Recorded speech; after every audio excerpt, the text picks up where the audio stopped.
You were at the AFC Championship game. What'd you see? And the reason why the Chiefs might have had the advantage over the Ravens after all, other than Mahomes, clearly. Yeah. I mean, well, let's start with Mahomes, because I do think like that's a huge part of it. Sure. Your ability to throw the ball deep on 3rd and 9 in that situation to drive the dagger into the home team is something that not every team has. And, I talked to Matt Nagy after the game about that. That's something they came up with the Saturday night before. And it was something they had confidence in and they held on to and they went to when it mattered most, right? But what really struck me talking to Nagy and to Andy Reid after the game about it was just as important were like the plays in the middle of the game where Mahomes didn't do something stupid. And we always look at him as like this just wild Bronco playmaker. You know what I mean? Like he's all over. You just make anything out there happen. But sometimes people ignore, like he took a sack late in that game where that kept the clock running. And it cost the Chiefs like 2 yards, but it was the right decision. It's like the situational awareness. It's not just like that he's got the ability to, it's not just the ability to put on the cape and be Superman.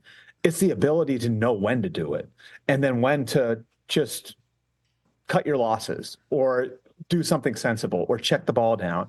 It's that I think is separating Mahomes from everybody else now. So there's that part of it. And then the defense. I mean, Steve Spagnuolo said to me after the game, this is the deepest well of smart players I've ever had in my career, like all my years coaching in the NFL. And he said, like most teams have, I mean, I'm paraphrasing here, some dumbass who's you got to worry about, who's always doing something stupid. And like, we don't have any of those. Like, we don't have to worry about any of our guys out there. They're always going to do the right thing. And the way that they were able to really, I think, frustrate Lamar and shut down that running game and force the Ravens to play the game on their terms, I think Steve Spagnuolo has done a fabulous, fabulous job with that defense. And it's made it so that structure of the team's a little bit different, which again plays into Mahomes' awareness of knowing how he has to win now and knowing that there's a different way to win than maybe how he won 4 or 5 years ago. How come Spagnuolo's not on people's lists? Because he's 64 years old and he coaches defense. I mean, I think that's really it, like I think if he was an offensive coach and you had the same resume, he'd probably get another shot, probably would have gotten another shot. The most remarkable thing about it, I was with Trent McDuffie after the game, and he told me this story about how Spags helped him get through an injury last year. And, McDuffie had coming out of Washington, had such clean medicals. So he never really had this sort of injury that was taking him out for an extended period of time. And, like he said, like Spags helped him through that. And then when it came time, it's like, I trust you. I'm putting you back out there. You're going to play every snap now, when he was healthy enough to be cleared. And McDuffie said he would do anything for Spags, right? Because he knew it wasn't just trying to win a game. It was like he had Trent's best interests at heart. And you see the T-shirts in the locker room. I'm sure you saw them, the In Spags We Trust T-shirts. Yeah. Right? Mm-hmm. Yeah, it's like Spags has got like the leadership piece of it too, and it's not just he's like a genius with maybe one of the best big game defensive coordinators we've ever seen, going back to the Super Bowl against the Patriots with the Giants, right? But he also like has such engagement and such investment from his players. And that's sort of like what Dan Campbell has in Detroit, So I think if we were talking about a younger coach who wasn't a defensive coach, we'd be looking at Spags and saying, yeah, like it's all there. But unfortunately, the market for older coaches on that side of the ball just isn't what it was 20 or 30 years ago.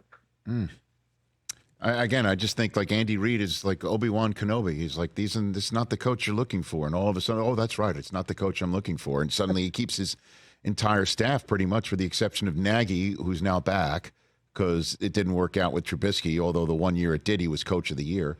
And Bieniemy is, I'm assuming, going to stay with the Washington staff, or I don't. We'll see. We'll see. I mean, I think knows. It's sort of, it depends what happens with the Commanders. I mean, my sense was they went into this week really open-minded. Adam Peters and Josh Harris. Like the sense I've gotten was that where everybody thought like the Ben Johnson thing's a fait accompli, and he could still absolutely be the coach there.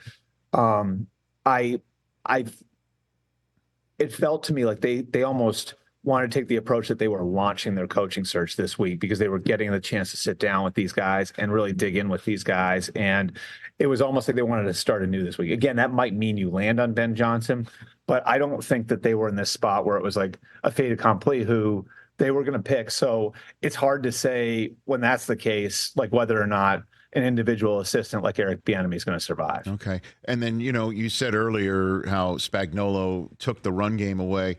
What about the sense that the Ravens took their own run game away? Todd Monken's play calling. And again, you were there. You were seeing what the Chiefs were doing. It just was weird. It was one of the worst Ravens days we've seen all year, if not the worst Raven day. I think it was a game plan thing, though. I think it was Spags getting in. Like coaches can get in each other's heads, right? And I think Spags to some degree got in Todd Monken's head. And early on they were mixing some of the rush stuff they were doing, and the way Spags explained it to me was like there was an adjustment they made late in the game to get even more aggressive. And it was because when they rushed with 4, it was okay, like Lamar's going to find an opening and squirt out. And that was happening to them a little bit more early in the second half. So it's like, we're going to disguise what we're doing still, but we're going to send more. And we're going to clog every running lane. And I mean, it was almost like run blitzes, So they were daring the Ravens to beat them throwing the ball. And the Ravens couldn't do it. I mean, I think that's sort of what it came down to. The way that the Chiefs were playing that was, you're going to have to beat us through the air. And, in the end, like maybe the biggest difference was like that pick, in the end zone that I think it was Deion Bush picked it off in the end zone for the Chiefs. I know like their defensive players felt like we have them now. Like that was where they were like, we've got him, because that was a frustration throw. And, I think it's, again, a great credit to the IQ of the players that they have out there, that they were able to adjust in game and play like a different game late. And then, a credit to Spagnuolo, of course, for everything we've already talked about. Catch the Rich Eisen Show every single day on the Roku channel, 12 to 3 Eastern, for free.